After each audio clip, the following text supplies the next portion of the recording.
folks, it's Jane here, but instead of being quite excited to be up at the allotment today, I'm a little bit nervous because the last couple of times I've been up, it's just been really peculiar. It's almost like, I don't know, there's something going on.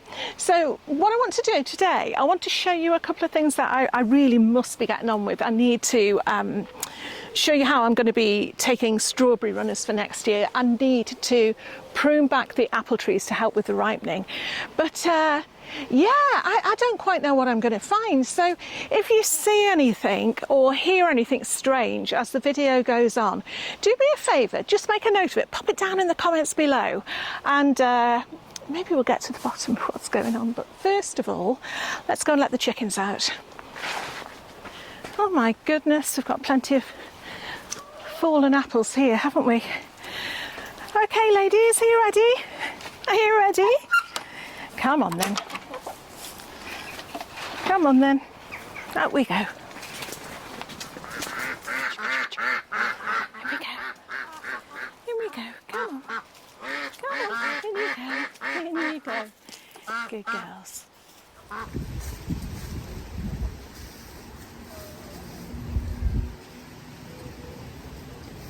Yes, even the chickens, they've been sounding a bit odd lately. Especially when they're on the little nest box here. They usually sound really just quite calm, but I don't know. Something's going on, so let's just have a look. Look at those. Aren't they beautiful? Well worth having chickens for. Having these lovely, lovely fresh eggs. There we go. Okay, better get on with those strawberries. I must admit, the strawberries this year have been the best ever. I just couldn't stop taking pictures of them, let alone eating them. And as you know, we've got 2 patches of strawberries. The strawberries over in that bed over there are in their 3rd year, so really they just all need to come out now. These are younger, and then what's going to happen is they will get moved into there once that lot has been cleared out. And the reason is your strawberry plants have usually got an optimum 3-year cycle. So your 1st year they'll produce a few fruit, but your 2nd and 3rd year they are at their best, and then the 4th year the production starts to go off a little bit. So the whole idea is to take runners now. These are in their 2nd year, so we have still got another good year's growth from the mother plants, if you like, but I want to be taking the runners from them now, and then next year these will be in the 3rd year, the runners will be in the 1st year, and then the year after, when these are starting to wane off a little bit, the runners will be in the 2nd year. Does that make sense? I hope it does. It's such an easy job, but it's a job that is so often overlooked, especially by me, so let's get on. I mean, even now, and we're in the middle of August, you can still spot the odd flower and the odd ripe fruit. Amazing. Okay, you can see already, or can you, that I've got a beautiful one has rooted itself quite nicely here in the bark path to begin with. So, okay, you know what? I'm going to keep that one. I'm going to pot him up because he's been trying. I'm going to give him a nice chance. Look at the roots on that. And the asparagus fern, that's got to go this year. If you've watched the channel in the spring, you'll know how disappointed I was about the asparagus beetle. And so I did say I was going to get rid of it completely this year, but I just can't. It's been so beautiful. But one of the things that the beetle can do, sorry, I should be showing you this, I'll show you again in a minute. One of the things the beetle can do is overwinter, and they can overwinter. This helps them, this gives them shelter to overwinter. And so I think this year, for the 1st year ever, I'm going to be cutting my asparagus fronds back, but meanwhile they're just going to have to poke me in the eye. But look at that already. That is one plant. Right, back to what I'm supposed to be doing.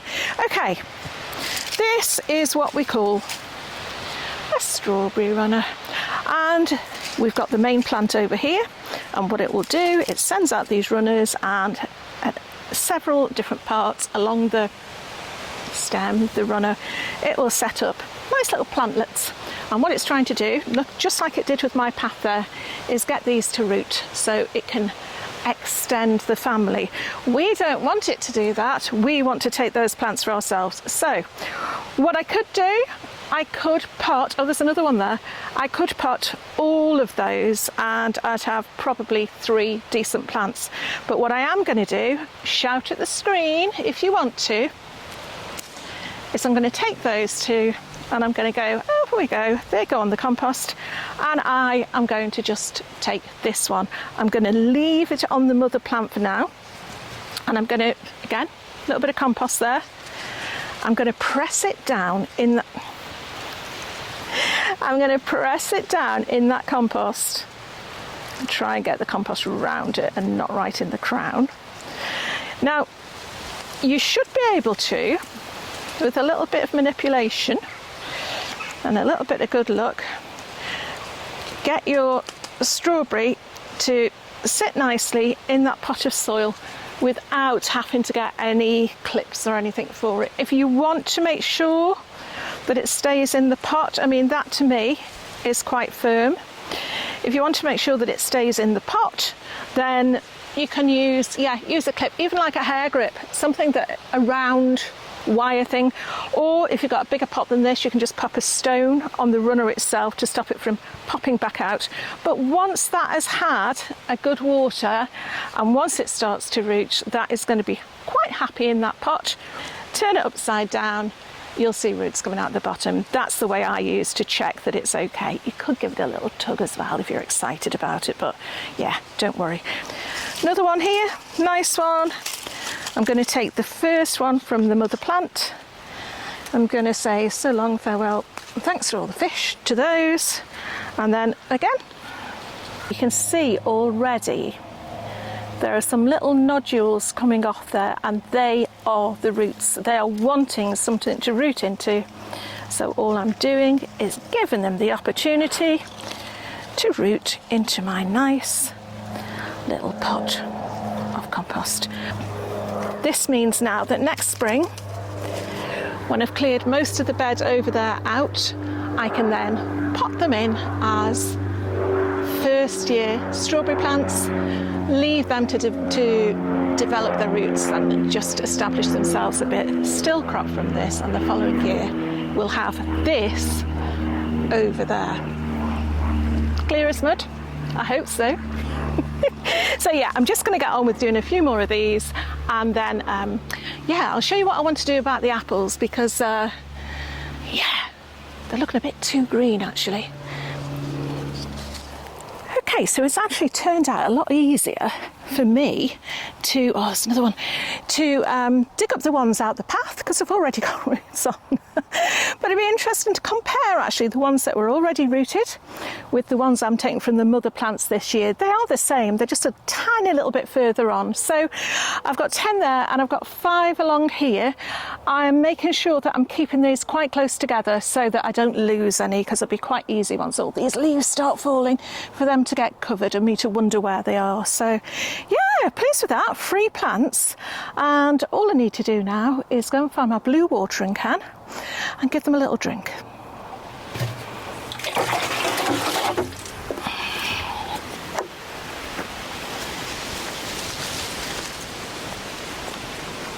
Here we go. And of course you can never find the right nozzle, can you? So I'm just going to water them there. I'm getting got by the fronds again. Very, very gently to settle them down. What we could do with is a nice gentle rain shower. But this should be okay for now. Okay. If you remember last week, I wasn't too happy with my Cos Violette, which, to be honest, it is just like the flowers have fallen off, and what's coming, to be honest, it's not really worth having. But I also noticed that my yellow beans, and I was thinking they were Necker Gold, I think they might actually be called Golden Sweet, they weren't coming at all, and I've come in today and I can see a whole load. So yeah, I'm going to show you what they look like, but first of all I need to go and get my trug.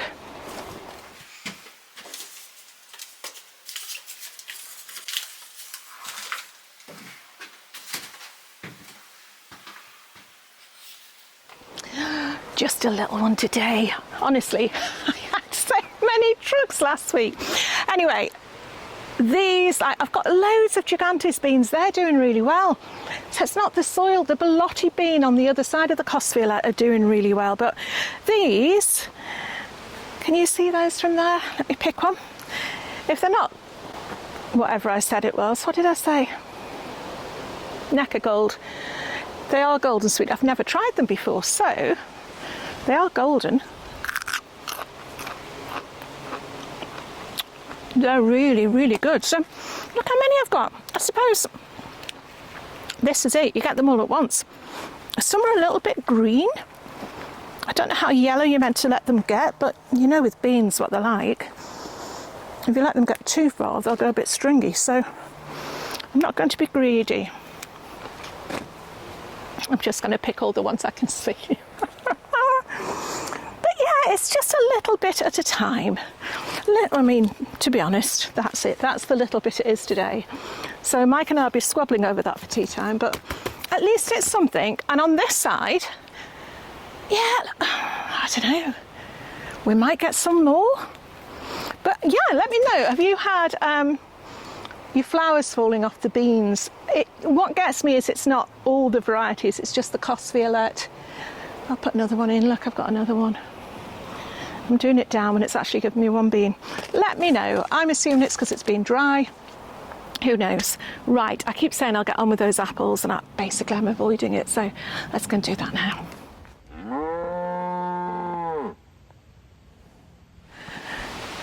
I must just update you on the greenhouse news. If you watched a couple of weeks ago, you will know that we're really excited because we've been offered a new to us 8x10 greenhouse, and we were asking for your advice where you would put it on this plot. And I think the overwhelming majority agreed with what I had going in my head, really, which is basically this space here. And the main reason for that is we've already got the slabs down.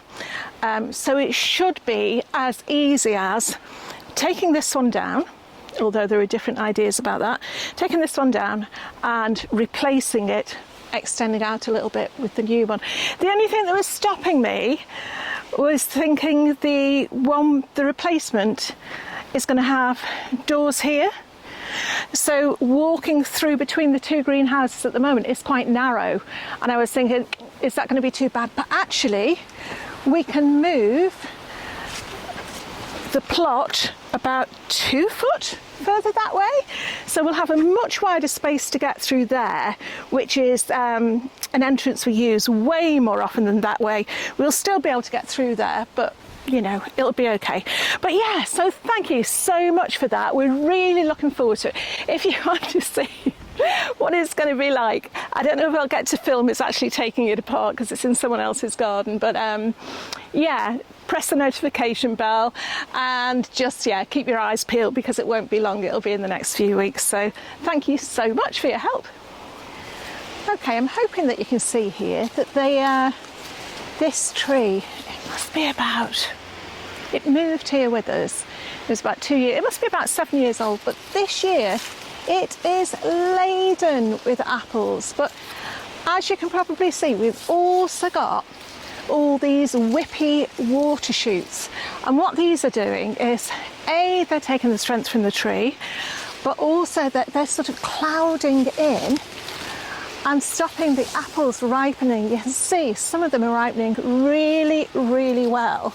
I mean, these ones, actually, they've got the sun on them and they're pink on one side, so it just goes to show. So as well as actually having to go around filling all my apples out, I am going to take these shoots down to, I don't know, I'll take them down by about 2/3 if we can get this switched on. Yeah, and I'll bring you with me and show you exactly what I'm doing. So I'm looking at, you can see actually, it's really handy when the wind's blowing that these are lovely, lovely, soft, sappy growth. But what they are doing is stopping the light getting to my apples. And as with anything, it's always good to reduce. I always used to think it was really cruel. Oh, that's really sappy, that one. It's always good to reduce excess growth because it increases the airflow as well. It improves the airflow.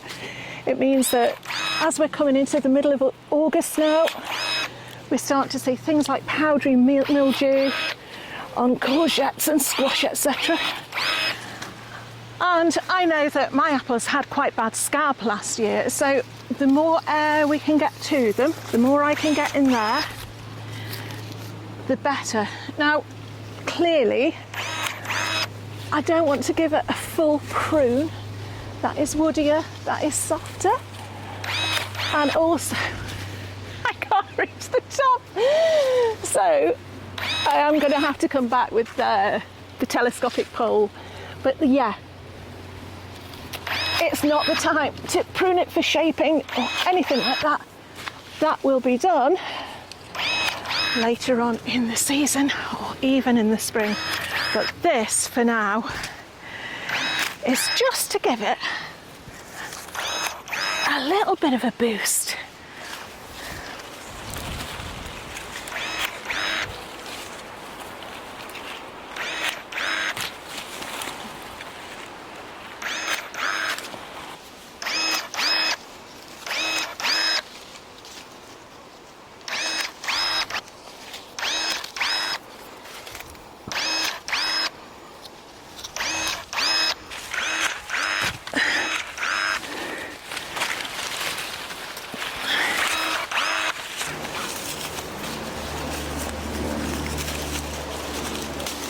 Uh-oh.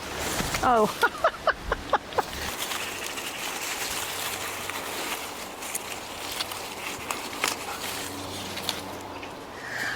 Oh, I know I've probably taken too much off. But you know what? I'm really much happier about that. And we've got enough apples on it. I think I'll be okay. I need to take more off. Some of the ones that actually fell off, I don't know if you saw, when I was trying to thin them out, are absolutely blemish free. So I'm going to go round and pick those up. Ones that have been got at slightly, they just go to the chickens or in the compost bin. Or if I'm more honest, just stay on the floor until the wasps get them. But there's plenty to go around. So yeah, what do you think? Looks better. Will the tree survive? I hope so.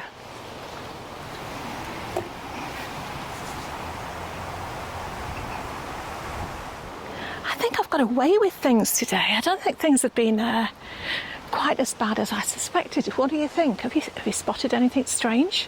I don't know. But before I go, just got one last piece of advice. As you know, I love gardening alongside nature and encouraging as much diversity and wildlife to the garden as possible. And I just want to point out to you that it's at this time of the year that it's really important that we look after our butterflies, and in particular the cabbage white. I find the best way to do this is to plant a few cabbages, or to be honest, anything in the brassica family will do. Something that they'll be able to sort of, I don't know, detect from quite a distance, to bring them to the spot where you want to detect them. And then, and this is the best bit, cover the whole lot in netting so that A, they're not tempted to fly off, but also B, birds and other predators aren't going to be able to get in there and attack them. I mean, if you like, you can just leave a tiny hole in the netting to sort of help them get out, you know, they're feeling a bit claustrophobic. But yeah, and they can also bring their friends in that way as well, because word soon gets round as soon as you've got those cabbages planted in. So just a top tip, but I look forward to reading your comments, and hopefully things will be back to normal next week. I'll see you soon.